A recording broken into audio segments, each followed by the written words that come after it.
اور 6 جنوری 1906 کو آپ نے اپنی وصیت کا اپینڈکس جو ہے وہ شائع کیا، اور اس میں آپ نے انجمن جو ہے اس کے جو ہیں بائی لاز جنہیں کہتے ہیں لیگل ٹرمینالوجی میں، وہ جو تھے وہ تجویز کیے۔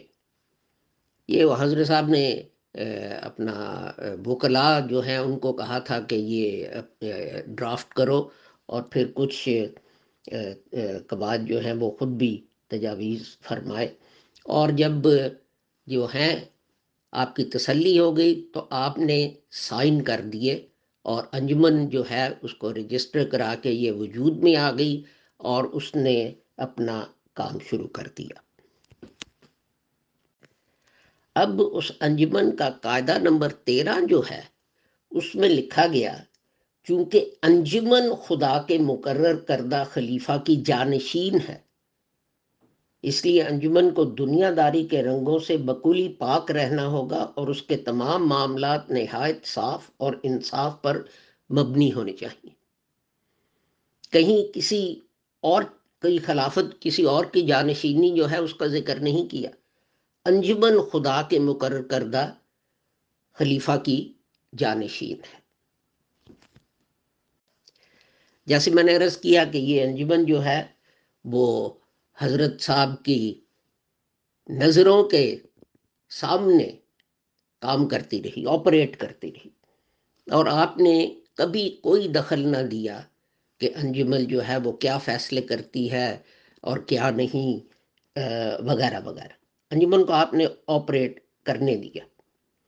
لیکن ایک موقع پر جب میر ناصر نواب صاحب جو انہوں نے کچھ اپنی مرضی کرنی چاہی، انجمن جو تھی اس کے فیصلے کے خلاف، تو حضرت صاحب جو ہیں وہ میٹنگ میں تشریف لائے، اور آپ نے اپنے ہاتھ سے یہ لکھ کے دیا، میری رائے تو یہی ہے کہ جس امر پر انجمن کا فیصلہ ہو جائے کہ ایسا ہونا چاہیے اور کثرت رائے اس میں ہو جائے تو وہی امر صحیح سمجھنا چاہیے اور وہی قطعی ہونا چاہیے۔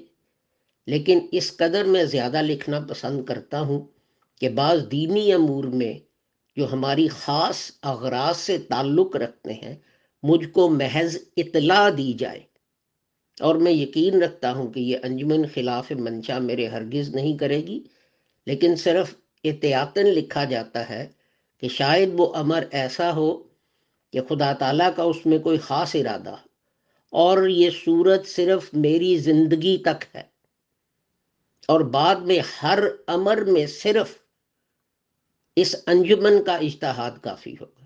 27 اکتوبر 1907۔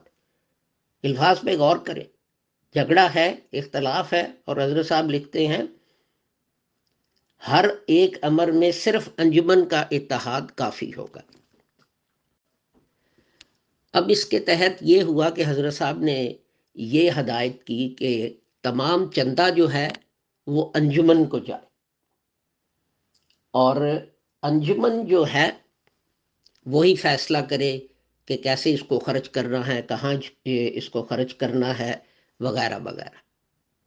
اب یہ چیز جو ہے اسٹیبلش ہو گئی 2.5 سال حضرت صاحب جو ہیں ان کی زندگی میں۔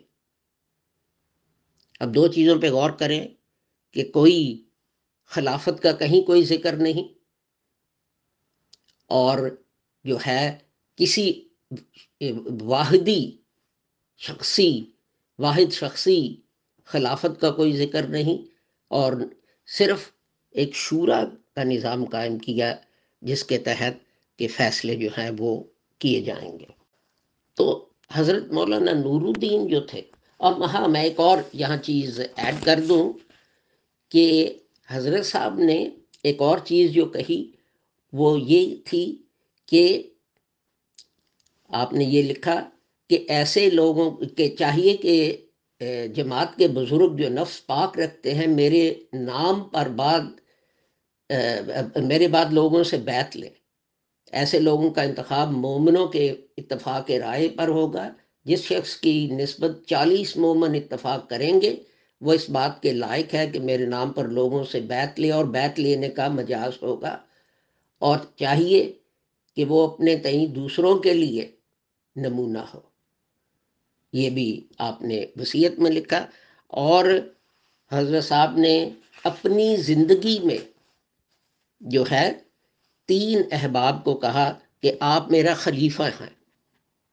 سید عبد اللطیف شہید، مولوی حسن علی بھاگلپوری، اور ایک کوئی بزرگ جو تھے وہ خوشاب کے رہنے والے. اور حضرت خواجہ کمال الدین نے کہا بھی کہ حضرت اس طرح تو گاؤں گاؤں خلیفہ ہو جائے گا. تو حضرت صاحب نے جواب دیا کہ اس میں کیا حرج ہے، جو ہے مالی اور انتظامی امور جو ہیں وہ تو ہم نے انجمن کے حوالے کر دیے ہیں. یہ لوگ جو ہیں یہ تو صرف سلسلے کو ترقی دینے والے ہوں گے. تو اپنا محترم شاہد عزیز صاحب، ایک امپورٹنٹ سوال یہ بنتا ہے، کیونکہ احمدی جماعت نظام کے لوگوں سے بھی ہماری سائڈ بائی سائڈ بات چیت چل رہی ہے. وہ بار بار یہ ثابت کرتے ہیں کہ جو فرسٹ انجمن کے صدر ہوئے ہیں، if I am not wrong, جو مرزا صاحب کے بہت قریبی دوست تھے، شاید ان کا نام نور الدین ہے، اگر میں غلط نہیں ہوں، نور الدین صاحب. تو ان کو یہ کہتے ہیں کہ انہوں نے بھی اپنے آپ کو خلیفہ ہی کہلوایا ہے اور خلیفہ کہنا شروع کر دیا تھا. اور جو آپ کی انجمن ہے، انہوں نے کسی نے بھی پھر اعتراض نہیں کیا اس ورڈ پہ. اور یہاں تک بتاتے ہیں یہ لوگ تو کہ نور الدین صاحب کا تو یہ دعویٰ تھا کہ میں خلیفہ ہوں اور انجمن کا بنایا ہوا نہیں بلکہ اللہ کا بنایا ہوا ہوں. اور جب انہوں نے اپنے آپ کو خلیفہ ڈکلیئر کر دیا تھا تو پھر انہوں نے اعتراضات کیوں نہیں کیے. اور یہ آج بھی احمدی جماعت والے جب اپنے خلفاء کو بتاتے ہیں تو پہلا خلیفہ نور الدین صاحب ہی کو مانتے ہیں. دوسرا خلیفہ ثانی بولتے ہیں، جو وہ کافی، چلیے مطلب اس طرح اور بعد میں ان کے بیٹے ہی بنے ہیں. تو فرسٹ خلیفہ ثابت کرنے کی کوشش کرتے ہیں نور الدین صاحب کو. تو آپ کیا مانتے ہیں کہ نور الدین صاحب نے کیا خلافت کا اپنا دعویٰ کیا تھا؟ کیا انہوں نے یہی کہا تھا کہ وہ خلیفہ ہیں اللہ کی طرف سے بنائے ہوئے، اور خلیفہ کے طور پہ ہی انہوں نے اسٹیمپ، سائن یا سیل وغیرہ کیے تھے، مہر اسٹیمپ کرتے تھے یوز، یا نہیں؟ پلیز بتائیں. شکریہ. یہاں اس سلسلے میں یہ بھی ایڈ کر دوں کہ حضرت صاحب نے کی ڈائری جو ہے وفات سے 1.5 مہینہ پہلے 11 اپریل 1908 کی ڈائری جو الحکم کے پرچہ 14 اپریل 1908 کو شائع ہوئی، اس میں حضرت صاحب نے لکھا، صوفیہ نے لکھا ہے کہ جو شخص کسی شیخ یا رسول اور نبی کے بعد خلیفہ ہونے والا ہوتا ہے تو سب سے پہلے خدا کی طرف سے اس کے دل میں حق ڈالا جاتا ہے. جب کوئی رسول یا مشائخ وفات پاتے ہیں تو دنیا پر ایک زلزلہ آ جاتا ہے اور وہ ایک بہت ہی خطرناک وقت ہوتا ہے، مگر خدا کسی خلیفہ کے ذریعے اس کو مٹاتا ہے، اور پھر گویا اس امر کا اثر نو اس خلیفہ کے ذریعے اصلاح و استحکام ہوتا ہے. تو آگے کہتے ہیں کہ اور بھی چیز ہے، تو پھر لکھتے ہیں کہ ایک الہام نے اللہ تعالیٰ نے، دیکھیں جی یہی چیز میں نے شروع میں کہی تھی اور اسی لیے میں نے حضرت صاحب کا وہ الہام پڑھا ہے کہ دیکھیں پہلے کہا جاتا ہے کہ اپنا جماعت جو ہے اس کا ہیڈ جو ہے وہ خلیفہ ہے، اور پھر کہا جاتا ہے ایک نبی کا خلیفہ ہے. تو سوال جو ہے لفظ کا نہیں ہے، سوال یہ ہے کہ ان کے معنی جو ہیں وہ ٹویسٹ کرنے کا ہے. آپ نے اب سوال پوچھا تو میں پڑھ دیتا ہوں حضرت مولانا نور الدین کی تقریر. حضرت مولانا نور الدین صاحب جو ہیں وہ فرماتے ہیں کہ تیسرا، وہ کہتے ہیں حضرت آدم پہلا خلیفہ، پھر دوسرے خلیفہ، پھر کہتے ہیں تیسرا خلیفہ ابو بکر رضی اللہ تعالیٰ ہے. اس کے مقابلے میں شیعہ جو کچھ اعتراض کرتے ہیں وہ اتنے ہیں کہ 1300 برس گزر گئے مگر وہ اعتراض ختم ہونے میں نہیں آئے. چوتھا خلیفہ تم سب ہو، اب وہ ساری جماعت کو کہتے ہیں، اور پھر آیت کوٹ کر کے کہتے ہیں اگلی قوموں کو ہلاک کر کے تم کو ان کا خلیفہ بنا دیا. 4 کا ذکر تو ہو چکا، اب میں تمہارا خلیفہ ہوں. اب سنیں آگے، حضرت صاحب کی تصنیف میں معرفت کا ایک نقطہ ہے، وہ میں تمہیں کھول کر سناتا ہوں. جس کو خلیفہ بنانا تھا اس کا معاملہ تو خدا کے سپرد کر دیا اور 14 اشخاص کو فرمایا کہ تم بقیت مجموعی خلیفۃ المسیح ہو، لہٰذا تمہارا فیصلہ قطعی فیصلہ ہے، اور گورنمنٹ کے نزدیک بھی وہی قطعی ہے۔ یہ وہ تحریر حضرت صاحب کی جو میں نے پڑھ کے سنائی، اس کے متعلق کوئی سوال نہیں پوچھتا کہ حضرت صاحب نے یہ کیوں لکھ کے دیا۔ پھر ان 14 کے 14 کو باندھ کر ایک شخص کے ہاتھ پر بیعت کرا دی کہ اسے اپنا خلیفہ مانو، اور اس طرح تمہیں اکٹھا کر دیا۔ پھر نہ صرف 14 کا بلکہ تمام قوم کا اجماع ہو گیا، وغیرہ وغیرہ۔ آگے اور بھی تقریر میں بہت کچھ ہے۔ تو وہ پھر یہ کہتے ہیں کہ اپنا جب مولانا نور الدین جو ہیں انہیں کہا گیا کہ آپ سربراہ بنیں، خلیفہ بنیں جماعت کے، تو انہوں نے ایک تقریر کی کہ تم جو ہے وعدہ کرو کہ تم میری اطاعت کرو گے تو میں بنتا ہوں، نہیں تو کسی اور کو بنا لو۔ تو وہ جو ہے آگے کہتے ہیں کہ اپنا تم معاہدہ کا حق پورا کرو۔ پھر دیکھو کس قدر ترقی کرتے ہو۔ اس کا وعدہ ہے کہ میں تمہارے ساتھ دوں گا، مجھے دوبارہ بیعت لینے کی ضرورت نہیں، تم اپنے پہلے معاہدہ پر قائم رہو۔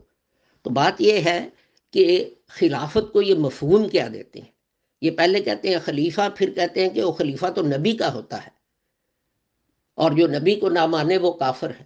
اسی لیے میں نے ڈائری سے حضرت صاحب کا وہ اپنا پڑھا، جس میں حضرت صاحب جو ہیں یہ ساری چیز کا ذکر کر کے تو آگے کہتے ہیں کہ خدا تعالیٰ نے مجھے بھی شیخ کہا ہے، کہ اگر کوئی خلیفہ ہے تو وہ ایک شیخ کا خلیفہ ہے، نبی کا خلیفہ نہیں۔ تو اس سلسلے میں ایک اور بھی بات کہی جاتی ہے کہ جناب آپ کہتے ہیں کہ خلافت کا کہیں ذکر نہیں، خلیفہ کا کہیں ذکر نہیں، تو حضرت صاحب نے الوصیت میں لکھا ہے کہ قدرت ثانیہ جو ہے میرے بعد آئے گی، میرا جانا ضروری ہے، اس لیے کہ میں جاؤں گا تو قدرت ثانیہ جو ہے وہ آئے گی۔ لیکن بات یہ ہے کہ بڑی عجیب چیز ہے کہ اپنا حضرت مولانا نور الدین جو ہیں وہ خلیفہ جو ہیں وہ بن گئے، وہ ہیڈ جماعت کے بن گئے، لیکن البدر میں وہ بار بار اعلان کرتے ہیں کہ حضرت مولوی صاحب نے ارشاد فرمایا کہ جہاں ہمارے دوست ہیں وہ ہر روز یا جس طرح ممکن ہو ایک دفعہ مل کر نماز میں یا نماز سے باہر اس موعود قدرت ثانیہ کے نزول کے لیے دعائیں کریں۔ تو اب عجیب بات ہے، خدا تعالیٰ بھی کنفیوز ہوگا کہ یار یہ قدرت ثانیہ تو خلافت ہے، یہ تو بن گئی ہے، آ گئی ہے، یہ عجیب قسم کے لوگ ہیں کہ یہ اپنا دعائیں کیے جا رہے ہیں قدرت ثانیہ بھیجو، قدرت ثانیہ بھیجو، قدرت ثانیہ بھیجو۔ اس کا مطلب ہے یہ خلافت جو ہے یہ وہ قدرت ثانیہ جو ہے وہ نہیں ہے۔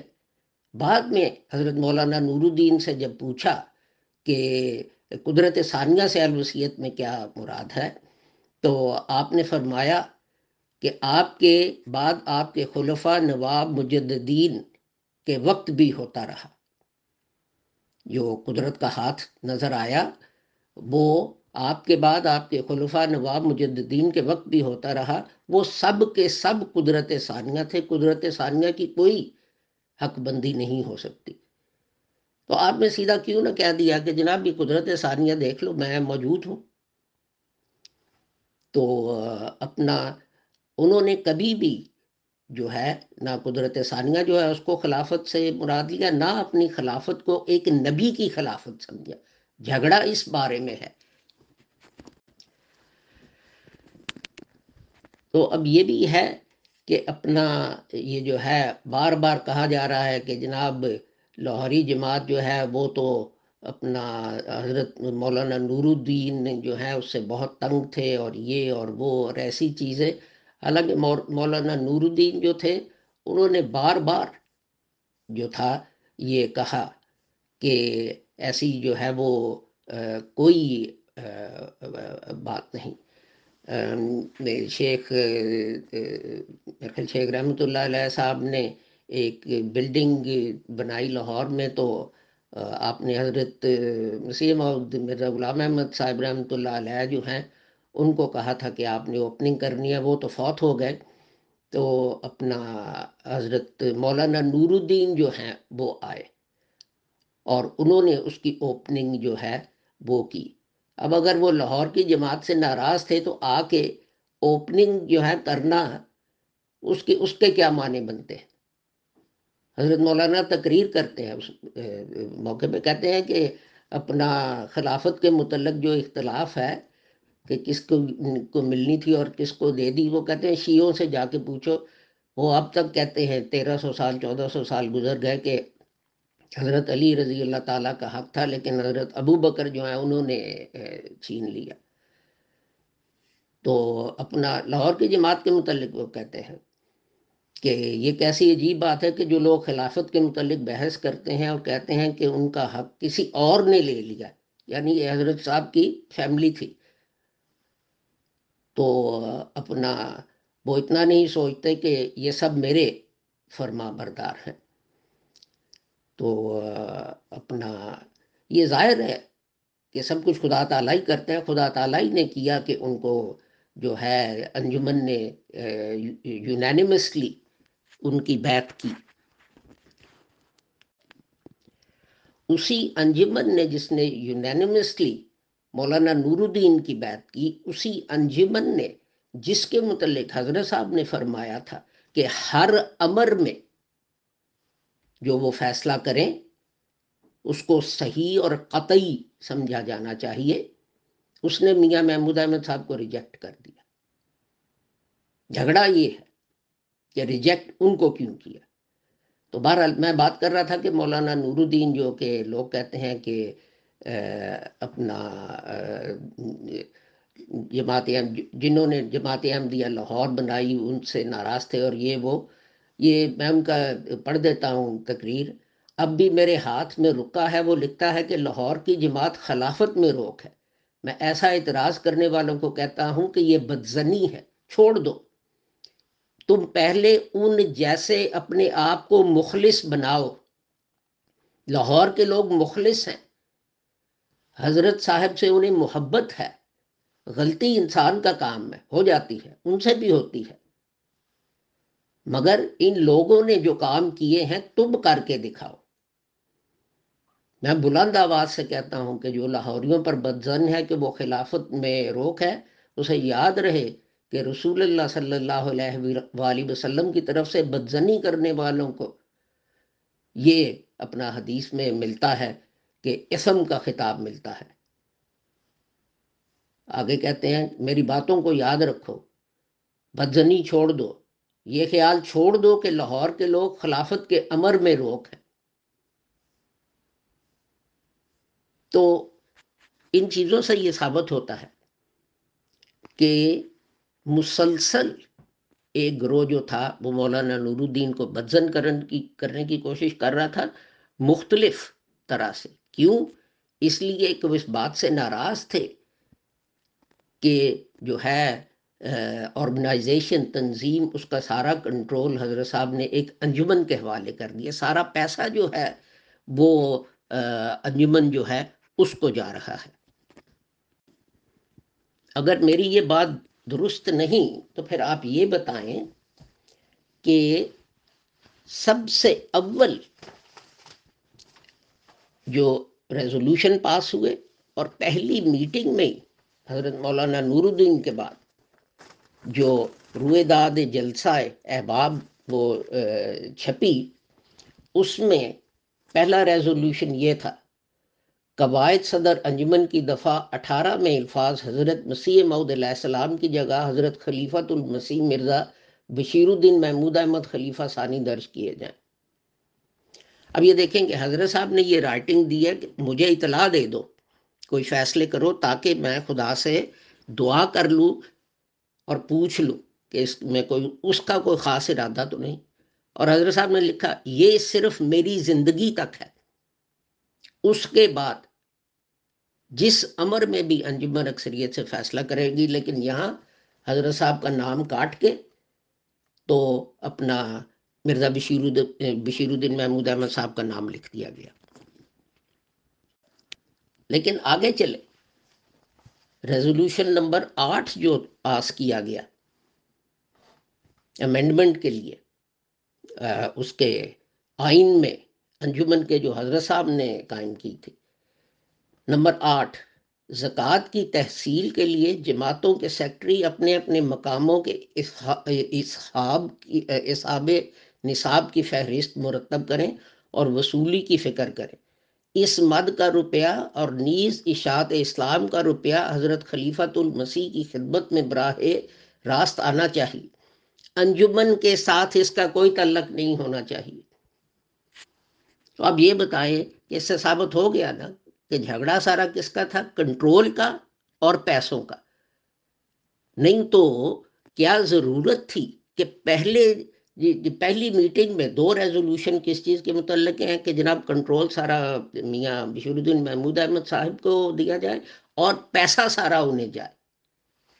حضرت صاحب نے خود کہا کہ پیسہ مجھے نہ بھیجو، یہ انجمن ہے اس کو بھیجو، یہ انجمن جو ہے اس کا کام ہے کہ کیسے خرچ کرے اور کہاں خرچ کرے۔ میں قادیانی اخبار جنوری 1916 جلد نمبر 11 نمبر 1 اس کو بھی میں پڑھ کے سنا دیتا ہوں۔ یہ میاں صاحب جو ہیں ان کے خلیفہ بن جانے کے بعد کی بات،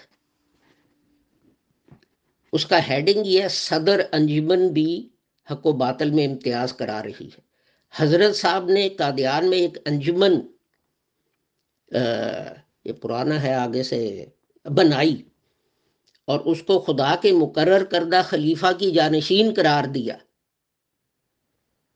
اور یہ لوگ خود اس کی نسبت بارہا شائع کر چکے ہیں کہ حضرت صاحب نے اس کے فیصلے کو قطعی قرار دیا۔ یہ 1916 میں قادیانی جماعت جو ہے اس کا رسالہ جو ہے، یہ مضمون ہے، اس کا ہیڈنگ ہے الفاروق، اس میں یہ تسلیم کر رہا ہے۔ یہ میں نے آپ کو کوٹیشن پڑھ کے سنا دی ہے۔ لیکن سب سے دلچسپ چیز جو ہے وہ تو یہ کچھ خطبات نور میں مجھے مل گئے ہیں۔ اس میں حضرت مولانا نور الدین ایک تقریر میں فرماتے ہیں، لاہور میرا گھر نہیں، میرا گھر بھیرا میں تھا، اب قادیان میں ہے۔ میں تمہیں بتاتا ہوں کہ لاہور کا کوئی آدمی نہ میرے امر خلافت میں روک بنا ہے نہ بن سکتا ہے، بس تم ان پر بدظنی نہ کرو۔ وہ بہرحال یہ مجھے نظر آ گیا تو میں نے کہا میں آپ کو سے شیئر کر دوں۔ تو جو چیز جس کی طرف میں آپ کی توجہ دلانا چاہتا ہوں وہ یہ ہے، 19 اکتوبر 1925 کو میاں محمود احمد صاحب نے ایک میٹنگ بلائی اور وہاں جو تقریر کی وہ چھپی اور اس کا نام رکھا جماعت احمدیہ کا جدید نظام عمل۔ جدید یعنی جو حضرت صاحب نے نظام قائم کیا تھا اس کو تبدیل کر کے ایک نیا نظام جو ہے وہ قائم کیا گیا۔ اب یہ دیکھیں میاں صاحب کہتے ہیں، اور یہ کہ گو جیسا کہ میں نے بارہا سنایا ہے، صدر انجمن کا نام اور اس کے کام کا طریق اوروں کا تجویز کردہ تھا، نہ کہ حضرت مسیح موعود علیہ الصلوۃ والسلام کا۔ لیکن چونکہ حضرت مسیح موعود علیہ الصلوۃ والسلام کی اس سے منظوری ہو چکی تھی، اس لیے میں نے فیصلہ کیا ہے کہ وہ تمام نام جو کہ حضرت مسیح موعود کے زمانہ میں قرار پا چکے تھے ان کو قائم رکھا جائے، جیسا کہ میں نے ریویو اور تشخیص جسے میں نے حوالہ پڑھا ہے ملاتے وقت اس نام کو عظمت دی۔ اب آپ اس کو غور کریں، میں نے فیصلہ کیا کہ وہ تمام نام یعنی نام وہی ہو لیکن نیچر اس چیز کی بدل دی جائے تاکہ لوگوں کو دھوکہ دیا جا سکے کہ جناب یہ تو حضرت مسیح موعود علیہ السلام نے قائم کیا تھا۔ تو آگے جو ہے میں اسی میں سے تقریر میں سے مزید آپ کو پڑھ کے سناتا ہوں۔ آگے کچھ دیر بعد لکھتے ہیں، اس طرح حضرت مسیح موعود کا منظور کردہ نام قائم رہے گا، یعنی وہ اتھارٹی، رولز، اختیارات سب چیز چینج کر رہے ہیں، لیکن نام وہی رکھ رہے ہیں۔ اس طرح حضرت مسیح موعود کا منظور کردہ نام، تاکہ لوگوں کو دھوکہ ہو کہ یہ وہی چیز ہے جو حضرت مسیح موعود جو ہیں انہوں نے قائم کی۔ اب اگلی طرف چلتے ہیں،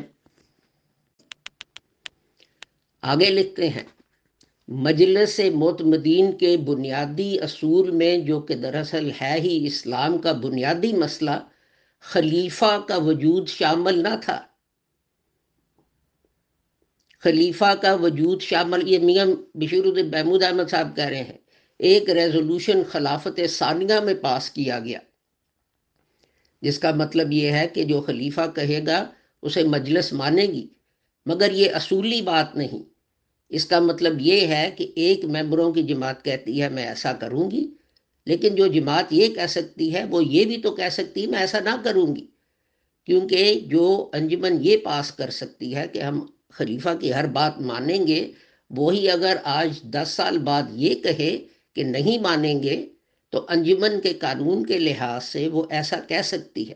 یا پھر اگر انجمن یہ کہے کہ اس خلیفہ کی ہر بات مانیں گے، دوسرے کی نہیں مانیں گے، تو بھی وہ اپنے قواعد کے لحاظ سے حق بجانب ہوگی، جس طرح حضرت خلیفہ اول کے وقت میں ہوا۔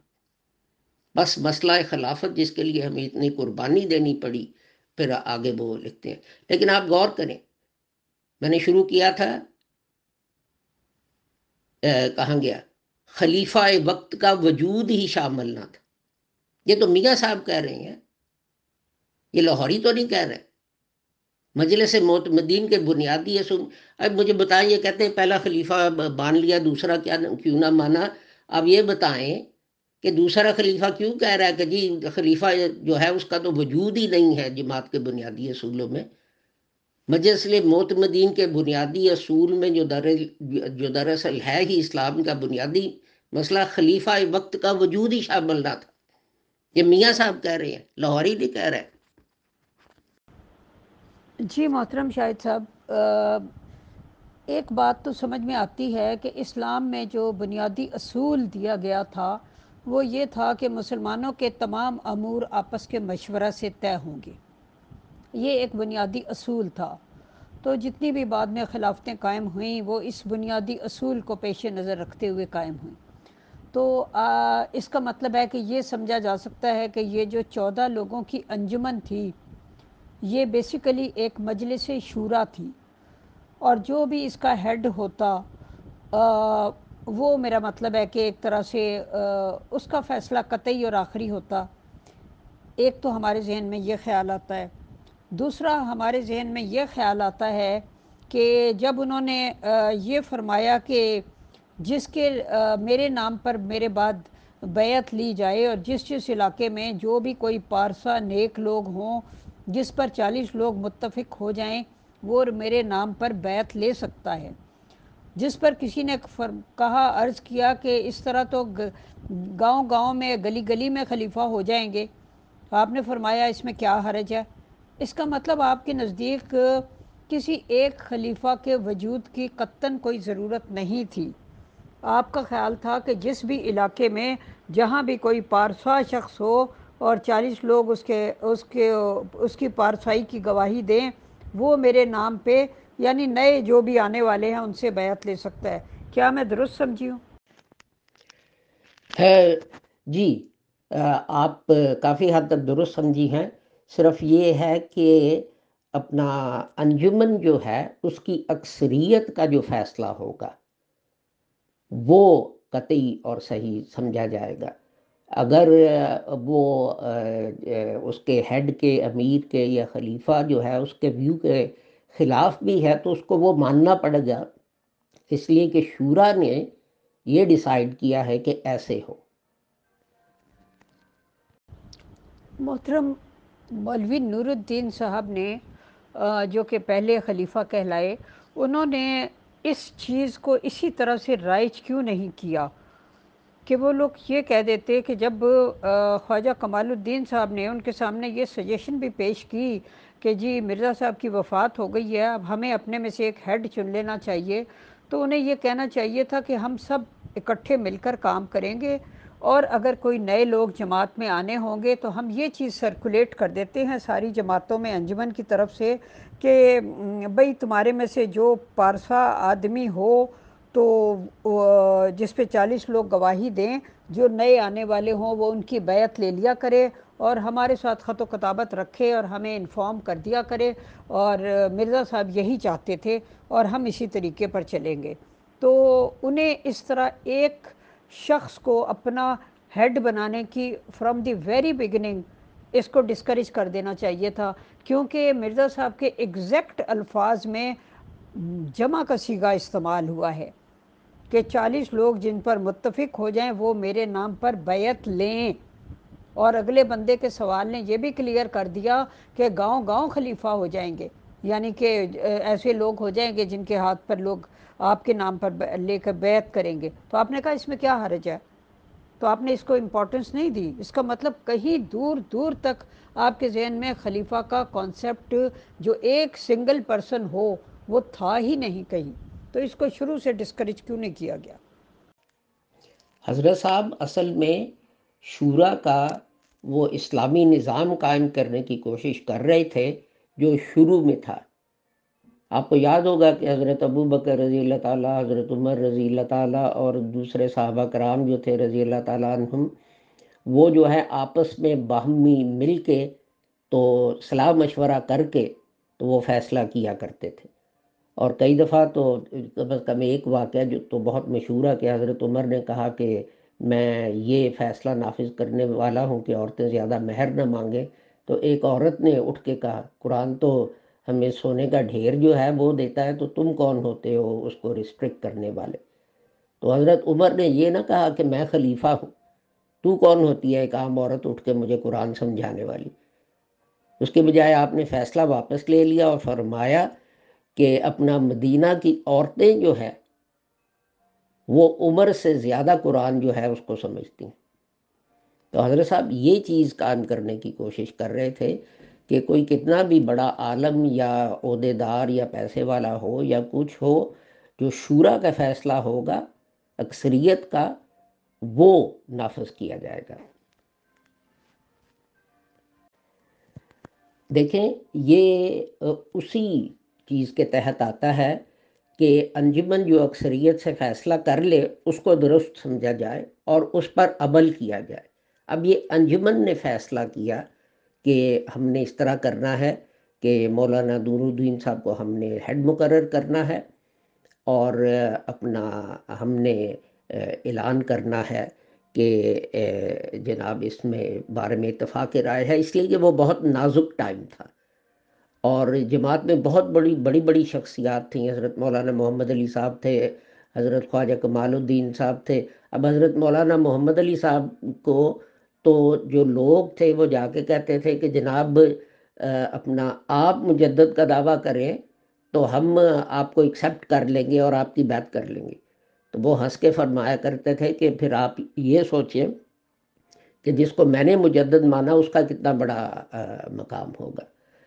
تو چونکہ اتنی بڑی بڑی ہستیاں موجود تھیں تو یہ لوگ نہیں چاہتے تھے کہ کسی کے ذہن میں یہ خیال آئے کہ کوئی اختلاف ہے یا کوئی ڈویژن ہوگی یا کوئی ایسی چیز ہوگی۔ یہ بالکل اسی طرح ہے جیسا کہ جب آن حضرت صلی اللہ علیہ وسلم فوت ہو گئے تو حضرت عمر اور ابو بکر کو پتہ چلا کہ جناب انصار جو ہیں وہ میٹنگ کر رہے ہیں ایک جو ہے خلیفہ یا سکسیسر چننے کے لیے، تو آپ وہاں گئے اور حضرت عمر نے فوراً حضرت ابو بکر صدیق رضی اللہ تعالیٰ کا نام پیش کر کے اور آپ نے ان کی جو ہے وہ بیعت کر لی، اس لیے کہ یہ ایک موقع ایسا ہے۔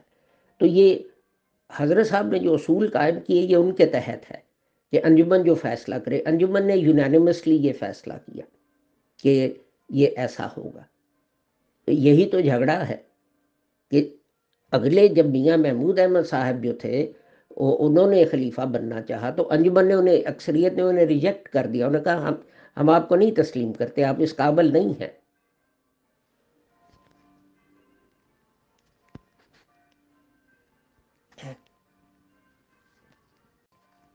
بہن شورا کا نام ہی یہ ہے صلاح مشورہ، کہ اس میں اختلاف تو ہوتا ہے لیکن آخر پھر جو ہے آپ پوچھتے ہیں کہ جناب اکثریت کیا کہتی ہے، تو جو اکثریت کہے وہ سب تسلیم کر لیتے ہیں۔ جمہوریت اسی کا نام ہے، ہندوستان میں بھی یہی ہوتا ہے، انگلستان میں بھی یہی ہوتا ہے، سب جگہ یہی ہوتا ہے۔ جہاں یہ نہیں ہوتا وہاں پھر فرد واحد کی شکل۔ تو اب دیکھیں کہ جماعت قادیان کے بانی جو ہے مرزا بشیر الدین محمود احمد صاحب، وہ بھی کہہ رہے ہیں، میں نے پچھلا پڑھا حوالہ ان کی تقریر کا پڑھا، اور آگے وہ کہتے ہیں کہ اتنی قربانی کے بعد، یعنی حضرت مولانا محمد علی، خواجہ کمال الدین، اکثریت جو تھی انجمن کی، ان کو نکالنے کے بعد جماعت سے، کہ اگر سوری ہاں یہاں ہمیں سلسلہ کے ایک ٹکڑے کو قربان کرنا پڑا، اگر اتنی قربانی کے بعد بھی سلسلہ کی حالت غیر محفوظ ہو، یعنی چند لوگوں کے رحم پر ہو جو اگر چاہیں کہ خلافت کا انتظام قائم رہے تو قائم رہے، اگر نہ چاہیں تو نہ رہے، تو یہ کبھی گوارا نہیں کیا جا سکتا۔ اور چونکہ مسئلہ خلافت، اب یہ سنیں، مسئلہ خلافت کے جماعت کے بنیادی اصول میں شامل نہ ہونے سے جماعت ایسے خطرات میں رہ سکتی ہے جو مبین یعنی قادیانیوں کو غیر مبین میں بدل دے، یعنی لاہوریوں میں بدل دے، اور 10-11 آدمیوں کے جنبش قلم سے قادیان معاً لاہور بن جائے۔ ٹھیک ہے، آگے لکھتے ہیں کہ کدھر گیا، ایسی انجمن کے حوالے نہیں کیا جا سکتے جو خواہ مبعین کی انجمن ہی ہو اور خواہ بہترین مخلص ہی اس کے ممبر کیوں نہ ہو۔ میاں صاحب خود تسلیم کر رہے ہیں، یہ انوار العلوم میں ان کی تقریر ہے، اور یہ صفحہ 133 ہے، جہاں لکھا ہے مسئلہ خلافت جماعت کے بنیادی اصول میں شامل نہیں۔ یہ اب لاہوری تو نہیں کہہ رہے۔ آگے سنیں، تیسری وجہ جو شروع میں سب سے زیادہ محسوس کی گئی وہ یہ تھی کہ مجلس معتمدین اپنے قواعد کے لحاظ سے براہ راست خلیفہ سے تعلق نہیں رکھتی تھی۔ خلیفہ سے مشورہ لے لینا اور بات ہے، اور براہ راست تعلق رکھنا اور بات۔ جی محترم، دوسرا سوال میرے ذہن میں یہ ہے کہ جو خلیفہ نور الدین صاحب تھے، انہوں نے اپنی زندگی میں مرزا بشیر الدین محمود صاحب کو اتنا اختیار کیوں دیا کہ انہوں نے اپنے طور پہ ایک مجلس انصار اللہ بنا لی؟ وہ اپنے طور پہ لوگوں سے چندے وندے بھی وصول کرنے لگ پڑے، انہوں نے ایک اخبار بھی نکال لیا۔ تو میرا مطلب ہے کہ اس قسم کا اختیار انہوں نے ان کو دیا، جس کی وجہ سے انہوں نے ایک پیرالل اپنی ایک ساتھیوں کی ایک جماعت بنا لی، تو اس کی وجہ سے انجمن کی جو حیثیت تھی جو مرزا صاحب کی مقرر کی ہوئی تھی وہ تو ظاہر ہے پھر کم ہو گئی۔ آگے فرماتے ہیں کوئی ایسا قانون نہ تھا جس کی وجہ سے وہ یعنی انجمن فیصلہ کرنے سے قبل خلیفہ سے اس بارے میں مشورہ لینے پر مجبور ہوتی، یا خلیفہ بعد فیصلہ جو مشورہ دے اس کا ماننا اس کے لیے لازمی ہوتا۔ وہ یہ بات ہی فضول تھی کہ فیصلہ کے بعد کوئی مشورہ دیا جائے، مگر یہ بھی نہ ہو سکتا تھا کیونکہ اس کی بناوٹ میں خلافت کا کوئی تعلق ہی نہ تھا۔ مرزا صاحب کی نظر میں اگر خلافت کی اتنی شدید اہمیت ہوتی تو بتا دیتے نا، جہاں اتنا کچھ لکھ رہے تھے، اتنا پورا رسالہ الوصیت لکھا، اس میں کیا ایک فقرہ بڑھا نہیں سکتے تھے کہ میں نبی ہوں، میرے بعد خلافت علی منہاج نبوت قائم ہوگی؟ تو یہ لکھنے میں ان کو کیا چیز مانے تھی؟ دیکھیں بات یہ ہے بہن کہ حضرت مولانا نور الدین رحمۃ اللہ علیہ جو تھے ان کے پاس کوئی حکومت تو تھی نہیں، یہ سارا والنٹری کام تھا، اور لوگ والنٹریلی جو تھے وہ کہتے تھے کہ ہم یہ بات مانیں گے اور ایسے کریں گے۔ تو کوئی ان کے پاس پولیس تو نہیں تھی کہ کوئی اگر بات نہ مانے تو پولیس بھیج کے تو اس کو اریسٹ کرا لے. اب اگر میں یہاں ریڈ ٹریفک لائٹ سے گزروں تو پولیس پہنچ جائے گی، لیکن حضرت مولانا نور الدین کے پاس تو کوئی ایسا نہیں تھا اختیار. ہاں انہوں نے یہ کیا کہ انہوں نے مرزا بشیر الدین محمود احمد کو سمجھانے کی کوشش کی. انہوں نے حضرت خواجہ کمال الدین صاحب اور حضرت مولانا محمد علی صاحب رحمۃ اللہ علیہ انہیں کہا کہ میاں نے جو کچھ لکھا ہے ان کو بات سمجھ نہیں آئی، آپ اس کے خلاف جو ہے وہ مضمون لکھیں اور کریں. لیکن بات یہ ہے کہ ہندوستان پاکستان کا ماحول ایسا ہے کہ کوئی ایک بزرگ ہو تو آٹومیٹکلی اس کی اولاد کو ایک بزرگی اختیار جو ہے وہ لوگ دے دیتے ہیں، وہ اہل ہو یا نا اہل ہو یا جو بھی ہو، کہ جی یہ فلاں کا بیٹا ہے. وہ بیٹے کو نہیں دیکھتے کہ یہ کسی چیز کا اہل ہے یا نہیں ہے، وہ بس کہتے ہیں جی کہ فلاں. آپ دیکھ لیں کہ سیاست جو ہے ہماری کتنی شخصی سیاست ہے، کہ اپنا پنڈت نہرو جو تھے ان کے بعد اندرا گاندھی آئیں اور ان کے بعد ان کا بیٹا اور بیٹے جو تھے وہ آئے. اسی طرح اپنا ساتھ کے ہمسایہ ملک پاکستان میں بھی یہی ہوتا ہے. وہ کوئی پارٹی ہو تو یہی ہے کہ باپ پھر بھائی یا بیٹا یا بیٹی یا کوئی جو ہے. تو یہ جو ہے بدقسمتی سے ہمارا جو ہے ایک کلچر ہے جس کو حضرت صاحب نے توڑنے کی کوشش کی تھی کہ انڈیپینڈنٹ لوگ جو ہیں ان کی انجمن بنائی جائے اور وہ جو ہیں وہ ان لوگوں کو چنیں. جس طرح آپ نے کہا کہ 40 بندے جس کو کہیں کہ یہ متقی ہے پرہیز ہے اس کو وہ اختیار دے دیں، تو اس میں اپنا حضرت صاحب کی فیملی کا کوئی نہ ہو. تو یہی تو یہ چیز جو ہے کاٹتی تھی ان کو، اسی لیے تو میاں صاحب نے یہ تقریر کی. تو اسی طرح یہ دیکھیں کہتے ہیں کہ اسی طرح موجودہ انتظام میں قواعد کو اس طرح ڈھالا گیا ہے کہ صدر انجمن کو اختیارات خلیفہ کی طرف سے ملتے ہیں. پہلے تو مجلس معتمدین اس طرح اختیارات تجویز کرتی تھی کہ جنہیں دیکھ کر حیرت ہوتی ہے. یعنی مجلس معتمدین جو ہے اس نے فیصلہ کیا کہ جناب حضرت مولانا نور الدین جو ہیں ہم ان کو خلیفہ مقرر کرتے ہیں، تو وہ خلیفہ مقرر ہوئے. اسی طرح انجمن کے قواعد میں یہ بات شامل تھی کہ ہم حضرت مسیح موعود کی بات مانیں گے. گویا انجمن حضرت مسیح موعود کو اختیار دیتی تھی کہ آپ ہم سے اپنی بات منوا لینا. پس انجمن کا پہلا طریق مذہب اور حقیقت کے خلاف تھا جس کا بدلنا ضروری تھا. آپ سن لیں، پہلا انجمن کا طریق مذہب اور حقیقت کے خلاف تھا جس کا بدلنا ضروری تھا. یعنی میاں صاحب یہ کہہ رہے ہیں کہ حضرت صاحب نے جو نظام قائم کیا وہ غلط تھا، اس کو بدلنا ضروری ہے، اور انہوں نے اس کو بدلا. میری بہن آپ نے بالکل درست کہا، بالکل آپ نے درست کہا کہ اگر حضرت صاحب جو ہیں انہوں نے یہ کرنا ہوتا تو انہیں کون روکنے والا تھا کہ کہیں گی میرے بعد خلافت ہوگی، یہ خلافت علی منہاج النبوت ہوگی. یہی تو اس کی طرف تو میں بار بار جاتا ہوں کہ یہ خلافت جو ہے اس لیے قائم کی جاتی ہے کہ پھر یہ کہا جائے کہ جناب یہ نبی کی خلافت ہے، اور پھر کہا جائے کہ جو نبی کو انکار کرنے والے ہیں وہ سارے کافر. اسی لیے اس پہ میں نے جو تھا زور دیا اس موضوع پہ. آگے میاں صاحب لکھتے ہیں اسی طرح انجمن کے قواعد میں تھا کہ ہم خلیفہ وقت کی بات مانیں گے.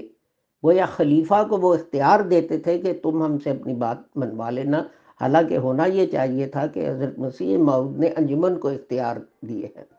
حضرت خلیفہ اول کے وقت یہ اختیار ملے یا یہ کہ آپ نے یہ اختیار قائم رکھے اور یہ زائد دیے ہیں. اسی طرح ہر خلیفہ کے وقت ہونا چاہیے. آگے وہ کہتے ہیں کیونکہ اصل قائم مقام جماعت کا خلیفہ ہے، اس لیے صدر انجمن خواہ کتنے اختیار رکھے، خواہ بالکل آزاد کر دی جائے، تو بھی اس کے اختیارات نیابتی ہوں گے جو اوپر سے آئے ہوں. اور خلیفہ اگر دیکھے کہ انجمن غلطی کرتی ہے تو اس سے اختیارات چھین سکتا ہے. اب آگے سنیں، مگر انجمن کی جو پہلی حالت تھی، یعنی جو حضرت مرزا غلام احمد صاحب نے قائم کی تھی اور جو مولانا نور الدین کے زمانے میں جاری رہی، جو 1925 تک جماعت قادیان میں بھی جاری رہی، مگر انجمن کی جو پہلی حالت تھی اس میں خلیفہ کچھ نہیں کر سکتا تھا، بلکہ انجمن والے خلیفہ کے اختیارات چھین بھی سکتے تھے، یعنی وہ کہہ سکتے تھے ہم تمہاری بات نہیں مانیں گے۔ اب یہ رکھا گیا ہے، یعنی یہ بدل دیا گیا ہے کہ انجمن کو یہ اختیارات جو ہیں وہ خلفاء دیں گے اور یہ ان کے مطابق قائم کریں گے۔ تو آپ دیکھ سکتی ہیں، اور آپ نے اس پہ کامنٹ بھی کیا ہے کہ حضرت صاحب کو کون روک سکتا تھا، وہ لکھ دیتے جناب میرے بعد خلیفہ ہوگا، کل مختار ہوگا، جو فیصلہ کرے گا، سیاہ سفید جو کرے گا، بس ٹھیک ہے اس کو سارا چندہ بھیج۔ آپ نے یہ نہ کیا، آپ نے جو روایتی پیری مریدی تھی اس کو جڑ سے اکھاڑنے کی کوشش کی کہ میں ایک شورا کا نظام قائم کرتا ہوں، تو جہاں جو ہے اکثریت کا فیصلہ جو ہے وہ ہوگا، سارا چندہ ان کے پاس جائے گا، کسی فرد واحد کے پاس نہیں۔ اور میں نے آپ کو سنا دیا کہ میاں صاحب نے دو باتیں کی، خلیفہ بنتے ہی نمبر 1 کہ حضرت صاحب کا نام کٹوا کے وہاں اپنا نام لکھوا دیا کہ جناب میں جو حکم دوں وہ مانا جائے۔ نمبر 2 کیا بات کی کہ پیسہ سارا جو ہے کیش میرے پاس آئے، پیسے کا سارا جھگڑا تھا۔ تو ہمیں کہتے ہیں کہ جناب خزانہ لے گئے، خزانہ لے گئے، خزانہ لے گئے۔ بات یہ ہے کہ میاں صاحب کو یہ بات ہی بری لگتی تھی کہ سارا پیسہ جو ہے، ساری ملائی جو ہے وہ میرے پیالے میں کیوں نہیں جا رہی۔ تو یہ دیکھ لیں گے ان کے جو پہلے اقدامات ہیں جماعت کا ہیڈ بننے کے ساتھ ہی ان سے یہ ثابت ہو جاتا ہے۔ تو اپنا یہ جو ہے یہ جماعت احمدیہ لاہور کا موقف ہے، جہاں تک میں سمجھا ہوں کہ حضرت مرزا غلام احمد صاحب جو تھے وہ نبی نہیں تھے، وہ مجدد تھے، وہ ایک شیخ تھے، اور جب انہوں نے اپنی وفات کا ذکر کیا تو انہوں نے کہا کہ اپنا جو ہے کوئی لیڈر، کوئی ہیڈ کسی آرگنائزیشن کا، وہ جب گزر جاتا ہے تو لوگ جو ہیں وہ ان پر مایوسی چھا جاتی ہے، ڈپریشن ہو جاتا ہے وغیرہ وغیرہ، تو خدا جو ہے وہ پھر ان کو تقویت دیتا ہے۔ اور ساتھ انہوں نے کہا کہ یہ جو ہے انجمن میں نے مقرر کی ہے تاکہ کنٹینیوٹی رہے، یہ نہ ہو کہ میری وفات کے ساتھ ایک دم ہی سب کچھ کٹ آف ہو جائے۔ سارا انہوں نے کام، ہر ایک چیز انجمن کو ٹرانسفر کر دی اپنی زندگی میں، اور 2.5 سال ان کی زندگی میں یہ کام ہوتا رہا۔ اور یہاں آپ نے سن لیا 10 دفعہ میاں صاحب کہتے ہیں کہ خلیفہ جو ہے اس کا کوئی وجود جو تھا وہ شامل نہیں تھا، اس لیے کہ جیسے بہن آپ نے بھی کہا کہ وہ خلیفہ جو تھے وہ نیک انسان ہونے تھے جنہوں نے جا کے تو تبلیغ کرنی تھی اور لوگوں کو جماعت میں شامل کرنا تھا، انتظامی مالی امور جو تھے وہ تو انجمن نے ہینڈل کرنے تھے۔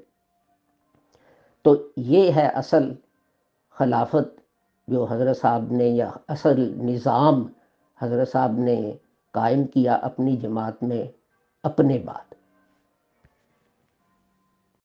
محترم ایک اور سوال یہ ہے کہ انجمن جو تھی وہ رجسٹرڈ شدہ تھی، اپنی زندگی میں ہی مرزا صاحب نے اس کو رجسٹرڈ کرا لیا تھا، تو جب انجمن کو رد کر دیا گیا اور اس کی اہمیت کو بالکل زیرو کر دیا گیا تو اس نے کسی کورٹ میں اپیل نہیں کی، کیا وہ کر سکتی تھی یا نہیں کر سکتی تھی؟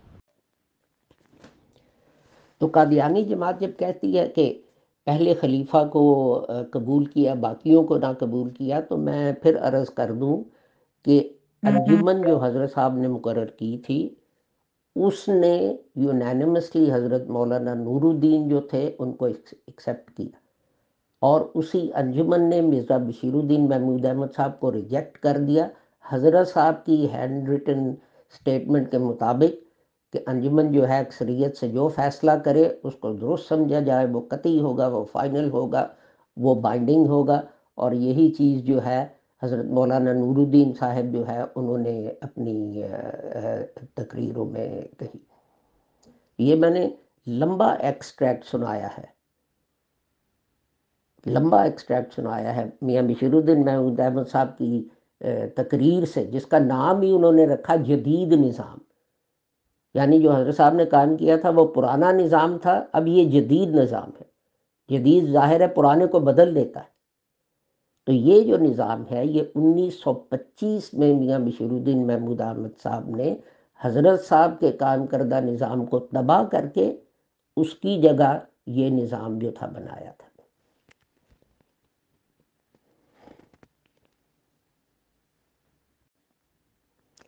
جی بہن، وہ بالکل کر سکتی تھی، اور حضرت مولانا محمد علی صاحب رحمۃ اللہ علیہ نے اپنی زندگی میں اس پہ کامنٹ بھی کیا ہے کہ اکثریت تو ہمارے ساتھ ہے اور ہمارا رائٹ ہے کہ ہم عدالت جو ہے وہ اس سے رجوع کریں اور کہیں کہ جو انجمن رجسٹرڈ تھی اس کی اکثریت جو ہے اس نے یہ فیصلہ کیا ہے، تو یہ ساری قادیان کی پراپرٹی جو ہے انجمن کے نام ہے، وغیرہ وغیرہ اور ایسی باتیں۔ لیکن آگے انہوں نے پھر وجہ لکھی، انہوں نے کہا کہ لیکن ہم نے فیصلہ کیا ہے کہ ہم یہ نہیں کریں گے، اور ہم نے جو انجمن کے وہ ممبران لاہور آئے تھے جو حضرت صاحب نے تشکیل کی تھی، تو ہم احمدیہ انجمن اشاعت اسلام لاہور جو ہے وہ قائم کر کے تو وہاں سے لاہور سے کام شروع کریں گے، اس لیے کہ انہوں نے کہا کہ بات جو ہے کام ہمارا جو ہے وہ پس پش چلا جائے گا، اور سارا وقت ہمارا جو ہے وہ سر پھٹول میں، پیشیوں میں، گواہیوں میں اور ان چیزوں میں جو ہے وہ لگ جائے گا۔ آپ یاد رکھیں گے اس وقت حضرت خواجہ کمال الدین صاحب انگلستان آئے تھے، یہاں تبلیغ اسلام شروع ہو چکی تھی، اور بڑے بڑے جو تھے شاہی خاندان کے لارڈ تک جو ہیں وہ مسلمان ہو چکے تھے، خواتین بھی اور مرد بھی۔ یہاں اسکاٹ لینڈ میں لیڈی زینب جو ہیں ان کی قبر ہے، جو اس زمانے میں مسلمان ہوئیں، اور اپنا وہ سارے علاقے میں اکیلی مسلمان خاتون تھی، اور اس نے وصیت لکھی کہ جناب ووکنگ مسجد کے امام کو اطلاع دی جائے کہ وہ آ کے میرا جنازہ اور تدفین اور یہ سارے انتظامات کرے، اور وہ ساری عمر جو ہے اس علاقے میں اکیلی رہی، اور 5 وقت نماز اور اذان کے ساتھ، اور وہ روزے اور وہ چیزیں کرتی تھی۔ تو ایک طرف تو یہ کام تھا، تو اس کو چھوڑ کے ہم عدالتی چیزوں میں لگ جاتے تو اسلام کی تبلیغ کے کام کو نقصان پہنچنا تھا۔ تو حضرت مولانا محمد علی صاحب نے اسی زمانے میں یہ لکھا تھا کہ ہمارے پاس چوائس ہے، لیکن تبلیغ اسلام کا کام اتنا عظیم ہے کہ اس کی خاطر ہم یہ نقصان برداشت کر لیتے ہیں کہ نئے سرے سے انجمن کانسٹیٹیوٹ کر کے حضرت صاحب کے جو تھے مقرر کردہ ٹرسٹیز یا ممبرز ان کے ساتھ تو کام جو ہے اس کو آگے بڑھائیں۔ جی بہن، آپ نے پوچھا کہ کیا یہ مالی مفادات تھے جھگڑے کی وجہ، وہ تو اسی سے ظاہر ہو جاتا ہے نا، جو پہلے 2 ریزولوشن میاں صاحب نے پاس کروائے، ایک یہ کہ حضرت مرزا صاحب کا نام کاٹ کے ان کی جگہ میرا نام لکھو، اور دوسرا یہ ریزولوشن کہ تمام پیسہ جو ہے وہ میرے پاس آئے، وہ زکوٰۃ ہو، وہ چندہ ہو، وہ کوئی بھی چیز ہو، وہ میرے پرس۔ بہن اگر اور کوئی سوال نہیں تو میرے خیال میں ہم نے ٹاپک کور کر لیا ہے، تو میں آپ سے اجازت چاہوں گا، ٹھیک ہے؟ جی ایسا ہے محترم کہ ظاہر ہے یہ 100 سال سے جھگڑا اور تنازع جو بھی جماعت احمدیہ قادیان اور جماعت احمدیہ لاہور کے درمیان ہے، ظاہر ہے بڑے بڑے اعلیٰ دماغوں نے اس کے اوپر بحث کی ہوگی، بڑے نکات۔ میں تو جو کوسچنز کر رہی ہوں، ایک عام انسان، ایک لے مین جس کو زیادہ نہیں پتہ، لیکن یہ ساری باتیں سن کے اس کے ذہن میں جو خیالات پیدا ہو رہے ہیں اور وہ اپنی سادگی سے ان باتوں کے جواب جاننا چاہتا ہے، میں تو وہ سوال کر رہی ہوں، کیونکہ میں تو اپنے آپ کو ایک ادنا طالب علم سمجھتی ہوں۔ ہاں کیوریوسٹی ہے ذہن میں اور چیزوں کے بارے میں بندہ سوچتا ہے۔ ایک تو سوال یہ ہے کہ ان ساری باتوں کو میں معافی چاہتی ہوں اگر میں خلیفہ نور الدین صاحب کے بارے میں کوئی ایسا سوال کروں جو آپ کو اچھا نہ لگے۔ میں معافی چاہتے ہوئے یہ پوچھنا چاہتی ہوں بڑے ہی ادب سے کہ انہیں اپنے زمانہ خلافت میں یہ بات بار بار کھول کے بتانی چاہیے تھی کہ انجمن جو ہے اسی نے آئندہ بھی سارے فیصلے کرنے ہیں، کیونکہ مرزا صاحب انجمن کو با اختیار بنا گئے۔ بیچ میں ہم پڑھتے ہیں تو ہمیں پتہ چلتا ہے کہ انہوں نے ایک دفعہ کاغذ ایک بند لفافے میں ایک نام لکھ کے لوگوں کے حوالے کر دیا کہ میرے بعد یہ خلیفہ ہوگا، اور بعد میں جب ابھی ان کی زندگی میں ہی کسی وجہ سے پھر انہوں نے وہ لفافہ لے کے اور اس کو کھولا اور پھر وہ پھاڑ کے پھینک دیا، اور کہتے ہیں کہ اس میں محمود کا نام لکھا ہوا تھا، تو خود ہی انہوں نے کسی وجہ سے وہ پھاڑ کے پھینک دیا۔ اور اس کے بعد انہوں نے میرا مطلب ہے اس بات پہ کبھی بھی زندگی میں یہ زور نہیں دیا کہ مرزا صاحب کی وصیت کو مت بھولو، مرزا صاحب کی وصیت کو مت بھولو۔ وہ انجمن کو خود مختار بنا کے گئے ہیں، میں جو تمہارا ہیڈ چوز ہوا ہوں تو انجمن کے متفقہ فیصلے سے ہوا ہوں، آئندہ جو تم نے کرنا ہے وہ تم نے انجمن کا ہیڈ چوز کرنا ہے، جو بھی پھر انجمن کا ہیڈ ہوگا چلو وہ باقی ساری جماعت کو لک آفٹر بھی کر لے گا۔ یہ باتیں ایسی تھیں کہ مطلب میں معافی چاہتی ہوں اگر میں یہ کہوں کہ کیا انہوں نے کمزوری نہیں دکھائی اس معاملے میں، کہ جو باتیں انہیں دبنگ طریقے سے دھڑلے سے کہنی چاہیے تھیں وہ ان کو کہنے کی بجائے ایک پیچ اپ کا سا رویہ اختیار کرنے کی کوشش کرتے رہے، حالانکہ وہ بڑے بہادر اور دیندار اور قلندر اور بڑے دبنگ انسان تھے۔ بہن بات یہ ہے کہ اپنا ایک تو یہ ہے کہ ان کے سامنے ایک بڑا عظیم مقصد تھا، وہ تھا تبلیغ اسلام مغرب میں، اور دوسری بات یہ ہے کہ وہ میاں صاحب اور ان کی فیملی کو سمجھانے کی کوشش کرتے رہے، اور ساری عمر وہ یہ کوشش کرتے رہے کہ کسی طرح کنسیلیشن ہو جائے اپنا انجمن اور حضرت صاحب جو ہیں ان کے خاندان میں۔ اب مشکل یہ تھی کہ جہاں بہشتی مقبرہ بنا وہ حضرت صاحب کی اپنی زمین تھی، تو حضرت صاحب جو تھے، میرا کہنے کا مطلب یہ ہے کہ حضرت صاحب جو تھے وہ تو اپنی جائیداد جو تھے وہ بھی تبلیغ اسلام کے لیے اپنا وقف کرتے جا رہے تھے۔ اب فیملی کو یہ جو تھی مشکل کہ ہمارا کیا بنے گا، انہیں تو تھا کہ جناب جس طرح دوسرے سلسلے ہیں کہ باپ پیر اور وہ فوت ہوا تو اپنا بڑا بیٹا جو ہے وہ اس نے اس کی جگہ لے لی اور چندے آنے شروع ہو گئے اور موجیں شروع ہو گئی، لیکن حضرت صاحب جو ہے انہوں نے انجمن قائم کر دی۔ تو حضرت مولانا نور الدین نے بہت ان کو سمجھانے کی کوشش کی، کنسیلیشن کی کوشش کی کہ آپ محاذ رائی نہ کریں وغیرہ وغیرہ۔ پھر انہوں نے یہ بھی کہا کہ دیکھو تم میری زندگی میں یہ سوال کیوں اٹھاتے ہو؟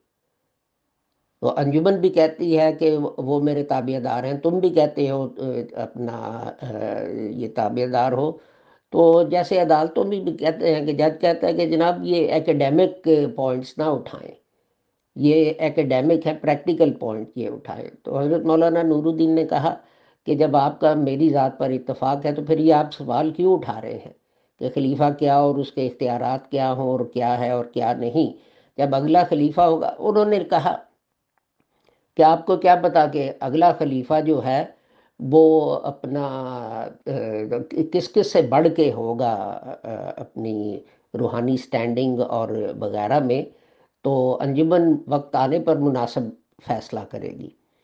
لیکن وہ چونکہ ایک گروہ جو تھا اس کو فکر یہ تھی کہ اگر اگلا جو ہے ہیڈ وہ بھی فیملی سے نہ ہوا تو پھر تو بالکل ہی یہ سب کچھ ہمارے ہاتھ سے بالکل نکل جائے گا۔ اور میر ناصر نواب جو تھے، ہمارے پڑنانا جو تھے ان کی وہیں دکان تھی نزدیک ہی، تو میر ناصر وہ بتاتے ہیں کہ میر ناصر نواب جو ہیں وہ جگہ جگہ دورے کرتے تھے اور وہ کہتے تھے کہ میاں چھوٹا تھا، پہلی خلافت جو ہے وہ ہمارے ہاتھ سے نکل گئی، لیکن اس کے بعد یہ ہاتھ سے نکلنی نہیں۔ تو آپ دیکھ لیں کہ انہوں نے اپنی بات جو ہے وہ پوری کر کے جو ہے وہ دکھائی۔ یہ حضرت مولانا عبدالحق ودیارتھی صاحب جو تھے انہوں نے خود یہ واقعہ بتایا کہ انہوں نے سنا میر ناصر نواب کو اپنے والد کی دکان پہ لوگوں کو یہ تبلیغ کرتے ہوئے۔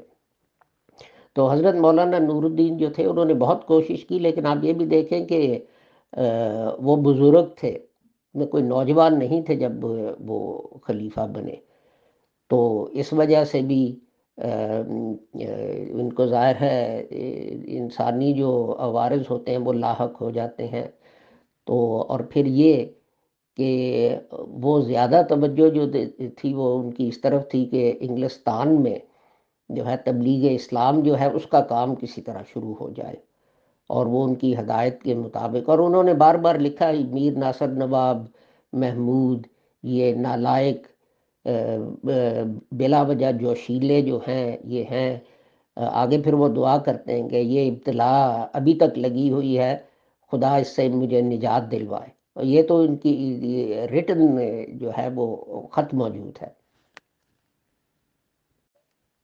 یہ دیکھیں کہ جب حضرت مولانا نور الدین لاہور گئے تو انہوں نے جو تھی وہ بلڈنگ اس کی اوپننگ کی، تو انہوں نے تقریر کی، یہ وہ مسجد ہے جس نے میرے دل کو بہت خوش کیا، اس کے بانیوں اور امداد کنندوں کے لیے میں نے بہت دعا کی ہے، اور میں یقین رکھتا ہوں کہ میری دعائیں عرش تک پہنچی ہیں. بس اس مسجد میں کھڑے ہو کر جس نے مجھے بہت خوش کیا، اور اسی شہر میں آ کر اس مسجد ہی میں آنے سے خوشی ہوتی ہے، میں اس کو ظاہر کرتا ہوں وغیرہ وغیرہ. تو اب یہ جو ہے کہ یہ احمدیہ بلڈنگ کی مسجد بنوانے والے تو وہ سارے ہیں جو بہت بعد میں لاہوری احمدی بنے، تو ان کی مسجد کے لیے دعائیں کرنا. اور پھر آگے آپ نے فرمایا آگے چل کے تو لاہور کے لوگ جو ہیں مخلص ہیں، حضرت صاحب سے انہیں محبت ہے، غلطی انسان کا کام ہے، اس سے ہو جاتی ہے، تو مگر ان لوگوں نے جو کام کیے وہ تم بھی کر کے دکھاؤ. میں بلند آواز سے کہتا ہوں کہ جو لاہوریوں پر بدزن ہے وہ خلافت میں روک ہے، اسے یاد رہے کہ رسول کریم صلی اللہ علیہ وآلہ وسلم کی طرف سے بدزنی کرنے والوں کو کیا کہا جاتا ہے. بس بدزنی چھوڑ دو. محترم ایک بات نہیں سمجھ آتی کہ کوئی بھی فیملی جس میں ذرا سی بھی گریس ہو وہ کیسے یہ پسند کر سکتی ہے کہ لوگوں کے چندوں صدقوں کے پیسے آئیں اور ہم اس کے اوپر موجیں کریں. اب دیکھیں نا رسول پاک صلی اللہ علیہ وسلم کے خلفاء کے زمانے میں بھی جتنے پیسے آتے تھے وہ بیت المال میں جاتے تھے، اور اس میں سے ایک تھوڑا سا جو وظیفہ جو تھا وہ خلفاء کا مقرر تھا. اور ان لوگوں کو اتنی شدت سے یہ تھا کہ وہ انہوں نے خود اپنے لوگوں سے جنہوں نے ان کو چنا تھا ان سے کہا کہ اگر ہم شریعت پہ سیدھے چلتے رہیں تو ہماری اتباع کرنا، اور اگر ادھر سے ادھر ہو جائیں تو ہمیں سیدھا کر دینا. حضرت ابو بکر نے یہ بھی فرمایا کہ جب تک میں اللہ رسول کی اطاعت کروں تم میری اطاعت کرنا، اور جب میں ان کی نافرمانی کروں تو تم پر میری کوئی اطاعت فرض نہیں ہے. تو یہ میرا مطلب ایک گریسفل طریقہ ہوتا ہے جس کی وجہ سے ان کے نام آج تک عزت سے دنیا میں قائم ہے. تو یہ میرا مطلب ہے کیسے انسان کوئی گوارا کر سکتا ہے کہ ہم چندوں کے پیسوں سے اپنی عیاشیاں شروع کر دیں. مطلب بہت ہی لوور لیول کی یہ تھنکنگ لگتی ہے.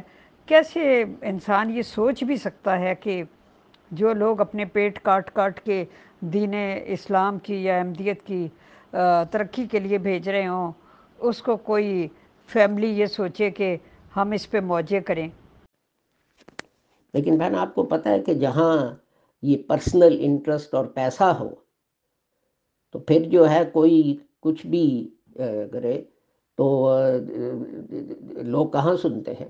یہ دیکھیں 17 اکتوبر 1913 کو تقریر کی، اس میں کہتے ہیں تم میں بدزنی ہے. خواجہ کمال الدین منافقانہ کام نہیں کرتا، صرف اللہ تعالیٰ کے لیے کرتا ہے، یہ میرا یقین اس کی نسبت ہے. ہاں معصوم نہیں، غلطیاں کر سکتا ہے، میں اس کے کاموں سے خوش ہوں، اس کے کاموں میں برکت ہے. اس کی نسبت بدزنیاں پھیلانے والے منافق ہیں. اب وہ جی محترم ظاہر ہے جو لوگ اپنا سب کچھ چھوڑ چھاڑ کے اپنی برادریاں اپنی جابیں اپنا سب کچھ چھوڑ کے مرزا صاحب کے پیچھے آئے تھے تو ظاہر ہے وہ صاف دلی تھے تو آئے تھے نا، اور ان کے اندر اخلاص تھا اور مرزا صاحب سے محبت تھی، اور وہ اپنے آپ کو پاک صاف نیک اور خدا رسیدہ ہونا چاہتے تھے تبھی آئے تھے نا. تو ظاہر ہے وہ ایسی چھوٹی چھوٹی میرا مطلب یہ مالی چیزوں میں وہ کیسے پڑھ سکتے تھے. تو واقعی یہ تو پھر بدزنی ہے نا ایسے لوگوں کے اوپر جنہوں نے اپنے خاندان، اپنی فیملیاں، اپنی سوسائٹیاں، اپنا سب کچھ چھوڑا. تو باقی تو جو لوگ تھے ان کے ساتھ تو پیدا ہونے کا حادثہ ہی تھا نا کہ وہ اتفاق سے پیدا ہو گئے اس گھر میں. انہوں نے کون سی ایز سچ قربانیاں دی تھی. مطلب پیدا ہوتا ہے انسان ایک ایسی فیملی میں اور لوگ عزت کرتے ہیں، محبت کرتے ہیں، سروں پہ اٹھاتے ہیں اور ہر طرح سے خوشنودی کی کوشش کرتے ہیں. قربانیاں تو انہوں نے دی ہوتی ہیں جو بیچارے باہر سے آتے ہیں اپنا سب کچھ داؤ پہ لگا کے. تو بس یہ اسی طرح ہی ہے دنیا. چلیں ٹھیک ہے، تھینک یو ویری مچ. بہت اچھی رہی آپ سے ڈسکشن. تو ہم بھی آنیسٹلی جو ہمارے دل میں ہوتا ہے وہ بیان کر دیتے ہیں. تو ٹھیک ہے، تو انشاءاللہ باقی آپ کے ساتھ اگلے سیٹرڈے کے لیے پھر کوئی ٹاپک وغیرہ طے کر لیں گے انشاءاللہ. ٹائم یہی ہوگا. اجالا بہن، آپ نے بالکل درست کہا ہے، بالکل درست کہا ہے. لیکن میں نے جو ہے پہلے آپ نے دیکھا کہ میں نے اپنی رائے اس میں ایڈ نہیں کی. میں نے سلسلہ وار لاجیکلی جو کچھ ہوا وہ بیان کر دیا. اب کیا وجہ ہے کہ ایک انسان ہیڈ بنتے ہی پہلا جو ہے جو چند ریزولوشن پاس ہوتے ہیں 10-12، ان میں 8واں جو ہے وہ یہ ہے کہ جناب سارا پیسہ مجھے بھیجو. اب اس سے آپ کیا نتیجہ نکالیں گے؟ تو آپ نے بالکل درست فرمایا. مجھے 110% آپ کی جو ہے بات اس سے اتفاق جو ہے وہ ہے. اور یہ دیکھیں جب پیناما پیپرز کا سکینڈل چلا تو خلیفہ مسرور صاحب جو ہیں نام نہاد، اپنا ان کا وہاں اکاؤنٹ نکلا جس میں بہت بھاری رقم جو تھی وہ اس اکاؤنٹ میں تھی. تو اب آپ پوچھیں کہ خلیفہ مسرور صاحب نام نہاد نے تو اپنا کبھی کوئی نوکری نہیں کی، کہتے ہیں کوئی بزنس نہیں کیا، کوئی کچھ نہیں کیا، تو یہ لاکھوں ڈالر جو ہیں کیسے ان کے اکاؤنٹ میں آ گئے؟ تو یہ جو ہے یہ اکاؤنٹیبلٹی جو ہے یہ نہیں چاہتے تھے کہ اکاؤنٹیبلٹی ہو کہ ہم کیا کر رہے ہیں، کیسے کر رہے ہیں، پیسہ کتنا آیا ہے، کہاں سے آیا ہے، کہاں جا رہا ہے. تو یہ ٹریجڈی رہی ہے ہندوستان اور پاکستان جو ہے اس کے سیاسی لیڈروں کی بھی، اس کے مذہبی لیڈروں کی بھی، کہ وہ کہتے ہیں کہ ہر لیڈر یہی کہتا ہے کہ جناب میں ہٹ گیا، میں مر گیا تو دنیا ختم ہو جائے گی، قیامت آ جائے گی، تباہی آ جائے گی. بالکل محترم، حضرت مسیح موعود علیہ السلام کی بہت زیادہ ان کی جو ذہانت، بصیرت بہت دور تک دیکھ رہی تھی، بہت دور تک وہ دیکھ رہی تھی. اور اسی لیے انہوں نے چاہا کہ یہ اکاؤنٹیبلٹی ہوتی رہے اور یہ 14 جو ہیں لوگ وہ اس میں شامل رہیں. اور اگر ان میں سے کوئی فوت ہو جائے تو کسی اور نیک متقی پرہیزگار پارسا کو چن لیا جائے. انہیں یہ تو پتہ تھا کہ روپیہ بہت آئے گا، لیکن یہ بھی انہوں نے اکثر جگہ خدشات کا اظہار کیا پر ایسے ایماندار لوگ کہاں سے آئیں گے جو اس کو سنبھال سکیں وغیرہ وغیرہ. تو بہرحال very sad, it is very very sad. بہن آپ نے بالکل درست کہا. یہ میں آخری بات کر کے ختم کرتا ہوں. حضرت مولانا نور الدین جو تھے وہ راجہ کشمیر کے طبیب تھے، وہ چھوڑ کے قادیان آئے. حضرت مولانا محمد علی جو تھے وہ ان زمانوں میں جب کوئی کالج نہیں جاتا تھا، ڈبل MA تھے، LLB تھے، انڈین ICS کے لیے ان کا نام جا چکا تھا. وہ اپنا قادیان ملنے گئے حضرت صاحب سے، تو حضرت صاحب نے کہا کہ خواجہ صاحب آپ آ جائیں، مولانا محمد علی صاحب آپ آ جائیں، یہیں رہ جائیں. تو اپنا اس کے بعد حضرت مولانا جو تھے وہ ایک کوٹھڑی میں مقیم ہو گئے. اس زمانے میں گورنمنٹ کالج لاہور میں پڑھنے والا جو تھا وہ آ کے قادیان میں ایک کوٹھڑی میں جو ہے وہ مقیم ہو گیا.